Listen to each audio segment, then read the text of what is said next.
তারেক রহমান, আমাদের দেশনেত্রী মরহুমা দেশনেত্রী বেগম খালেদা জিয়া রক্তের বিনিময়ে আমরা কাঙ্ক্ষিত স্বাধীনতার ঘোষক শহীদ রাষ্ট্রপতি জিয়াউর রহমানের রক্তের বিনিময়ে আবার আমরা নতুন করে এই বাংলাদেশ থেকে জাতীয়তাবাদী দলের পক্ষে আমরা রাষ্ট্র ক্ষমতায় আনতে চাই বন্ধুগণ। সেটা হবে জাতীয়তাবাদী স্বেচ্ছাসেবক দলের নেতৃত্বের মাধ্যমে বন্ধুগণ। আমি আপনাদেরকে আগামী জাতীয় সংসদ নির্বাচনে জনাব তাজুল ইসলাম সাহেব উলিপুরের মাটিতে বলিষ্ঠ নেতৃত্ব দিচ্ছেন। 25 বছর ক্ষমতা আমাদের মধ্যে আছেন, ওনাকে আমরা কিছুই দিতে পারি নাই।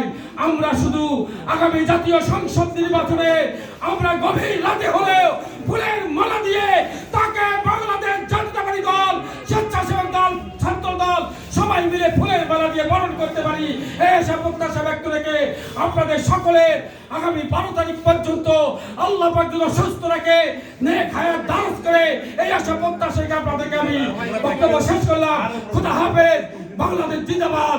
শহীদ জিয়া অমর হোক, খালেদা জিয়া অমর হোক, তারেক রহমান জিন্দাবাদ। উলিপুরের মাটি ও মানুষের নেতা, আমাদের সকলের প্রাণ পুরুষ, উলিপুরের উন্নয়নের উপকার জনাব তাজুল ইসলাম জিন্দাবাদ।